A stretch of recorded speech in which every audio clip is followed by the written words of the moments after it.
सरकार चाहती तो वो अग्निवीरों को ये विकल्प दे सकती थी, या तो वो 4 साल के बाद पूरे 12 लाख रुपए सरकार से एक साथ ले लें, जैसा कि सरकार अभी दे रही है, या फिर इसी पैसे को वो मासिक पेंशन के रूप में 4 साल की सेवा के बाद हर महीने लेते रहे। अब आप सोचिए, अगर ऐसा होता तो सरकार हर अग्निवीर को 10,000 रुपए की मासिक पेंशन अगले 10 वर्षों तक दे सकती थी। यानी इसके अलावा सरकार चाहती तो पेंशन की राशि बढ़ा भी सकती थी। आज की स्थिति में अगर कोई सोल्जर, कोई सिपाही, कोई सैनिक 15 साल की सेवा के बाद सेना से रिटायर होता है तो उसे लगभग 18,000 रुपए की मासिक पेंशन मिलती है।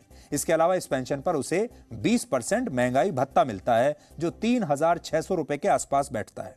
यानी इस हिसाब से एक सैनिक की रिटायरमेंट के बाद जो पेंशन है फिलहाल वो है 21,600 रुपए के आसपास, 21,500 मान लीजिए, और यह पेंशन 15 साल की सेवा के बाद मिलती। सरकार चाहती तो वो अग्निवीरों को यह विकल्प दे सकती थी, या तो वो 4 साल के बाद पूरे 12 लाख रुपए सरकार से एक साथ ले लें, जैसा कि सरकार अभी दे रही है, या फिर इसी पैसे को वो मासिक पेंशन के रूप में 4 साल की सेवा के बाद हर महीने लेते रहे। अब आप सोचिए, अगर ऐसा होता तो सरकार हर अग्निवीर को 10,000 रुपए की मासिक पेंशन अगले 10 वर्षों तक दे सकती थी। यानी इसके अलावा सरकार चाहती तो पेंशन की राशि बढ़ा भी सकती थी। आज की स्थिति में अगर कोई सोल्जर, कोई सिपाही, कोई सैनिक 15 साल की सेवा के बाद सेना से रिटायर होता है तो उसे लगभग 18,000 रुपए की मासिक पेंशन मिलती है।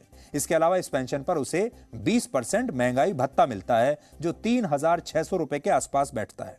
यानी इस हिसाब से एक सैनिक की रिटायरमेंट के बाद जो पेंशन है फिलहाल वो है 21,600 रुपए के आसपास, 21,500 मान लीजिए, और यह पेंशन 15 साल की सेवा के बाद मिलती है।